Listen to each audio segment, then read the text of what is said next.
Hello everyone, welcome to my YouTube channel. Now we will continue chapter 6th of 10th class of science, life processes. अभी हमने इससे पहले पढ़ा था nutrition, different kind of nutrition and human digestive system and nutrition in amoeba. Now we will discuss this chapter further. The next topic is respiration.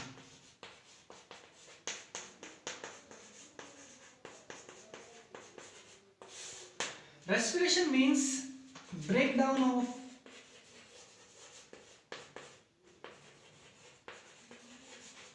Glucose.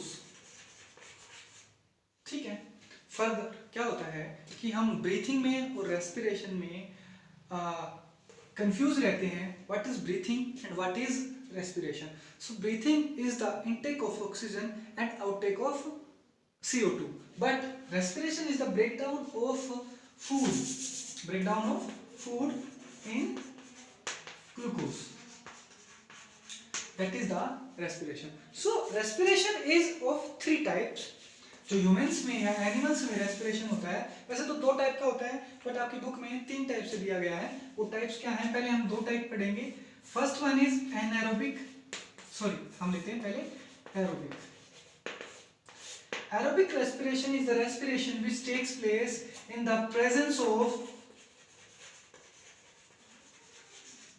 O2, यानी कि oxygen. Oxygen की presence में जो रेस्पिरेशन होता है that is known as aerobic respiration. Next, aerobic respiration में क्या होता है? जो आपका ग्लूकोज होता है C6H12O6, इसको ग्लूकोज बोलते हैं. ये 6CO2 प्लस 12H2O में ब्रेक डाउन हो जाता है और हमें 36 ATP एनर्जी दे देता है. ATP एक बार पेपर में आता है, what is the full form of ATP? ATP की फुल फॉर्म क्या होती है? Adenosine triphosphate. Adenosine triphosphate. ठीक है. Now we will discuss it further. Aerobic respiration आपको समझ में आएगा. मैं फिर से डिस्क्राइब कर देता हूं that aerobic respiration is the respiration which takes place in the presence of oxygen and complete breakdown of glucose into carbon dioxide, water and 36 ATP of ATP molecules. ठीक है. अब हम पढ़ते हैं इसका दूसरा type that is known as anaerobic. Anaerobic respiration is the respiration which takes place in the absence of O2. ये absence में होता है और एब्सेंस में हो रहा है तो इसमें क्या होगा? जो ये आपका ग्लूकोज है, मैं सीधा लिख देता हूँ, glucose is converted into ethanol. Ethanol जो है आप ऑर्गेनिक केमिस्ट्री 4th चैप्टर में पढ़ेंगे. What is the formula of ethanol? C2H5OH.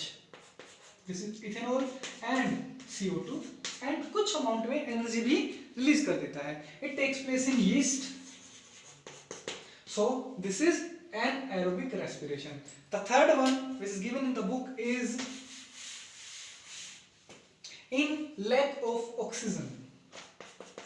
In lack of oxygen. In lack of oxygen में क्या होता है? आपका जो आपका ग्लूकोज है वो लैक्टिक एसिड में कन्वर्ट हो जाता है. ठीक है. लैक्टिक एसिड में कन्वर्ट हो गया. अभी मैं आपको बताता हूँ what do you mean by lactic acid. कभी आप जैसे बहुत दिनों के बाद आपने रेस की या एक्सरसाइज की तो आपकी मसल्स में क्रैम्प्स पड़ जाते हैं.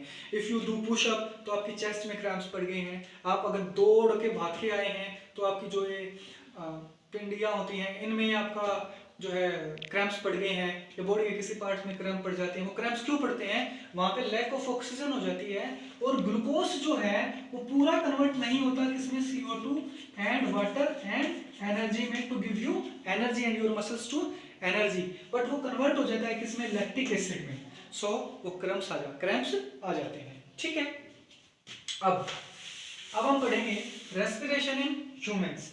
रेस्पिरेशन इन ह्यूमंस था. अब क्या पढ़ेंगे हम? रेस्पिरेशन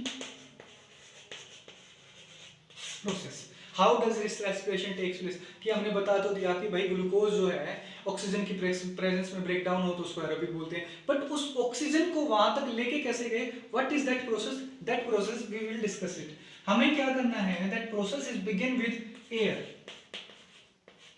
एयर सबसे पहले जो है आप इनहेल करते हो by which part? Nostril, that is your nose. Nostril के अंदर आपके स्मॉल स्मॉल हेयर्स प्रेजेंट होते हैं। That hairs prevent the dust particles or microorganisms to further move into your respiratory tract. They can trap these organisms easily because there is presence of mucus. वो आपके respiratory tract में organisms को नहीं जाने देते। ठीक है, नेक्स्ट नोस्ट्रिल से आता है आपके फेरेंक्स में,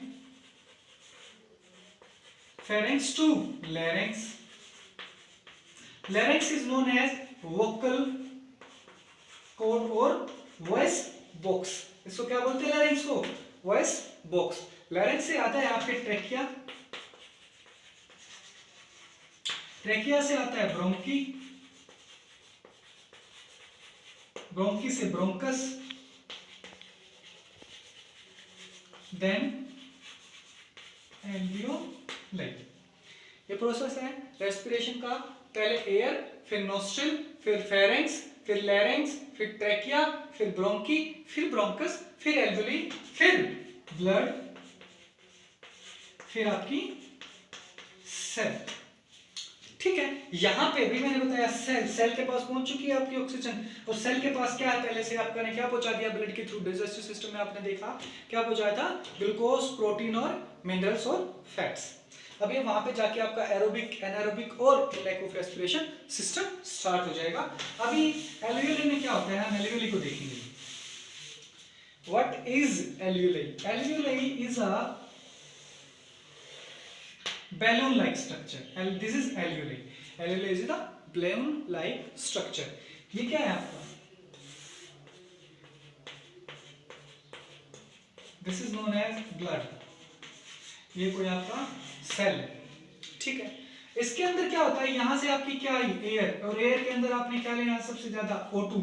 तो O2 की कंसंट्रेशन कहां ज्यादा है? एल्वियोली में। और ब्लड में जो टिश्यू से आ रही है या सेल से आ रही है, वो कौन सी गैस आ रही है? CO2। तो ब्लड में आपकी कंसंट्रेशन किसकी ज्यादा है? CO2 की। तो मैं CO2 को मार्क कर देता हूं स्टार से। तो अब क्या होगा कि हमारे टिश्यूज को, हमारी सेल्स को ऑक्सीजन की नीड है to get energy, and carbon dioxide हमारे लिए हार्मफुल गैस है टू, सो हमें क्या करना पड़ेगा? हमको इसको बाहर निकालना पड़ेगा, इसको रिलीज आउट करना पड़ेगा। तो यहां पर क्या होता है? There is a process known as diffusion. Diffusion is a process by which a gas or a liquid moves from a high concentration to lower concentration. अब आप देखेंगे कि यहाँ पे CO2 की कंसंट्रेशन ज्यादा है। अगर CO2 की कंसंट्रेशन ज्यादा है तो CO2 किस में मूव करेगी? एल्वियोली में, क्योंकि एल्वियोली में क्या है? CO2 की कंसंट्रेशन कम है, तो CO2 किस में मूव करेगी? इसमें। और O2 की कंसंट्रेशन ऑक्सीजन की किस में कम है? ब्लड में, तो ब्लड में क्या मूव करेगी? O2। Exchange of gases takes place हो गया।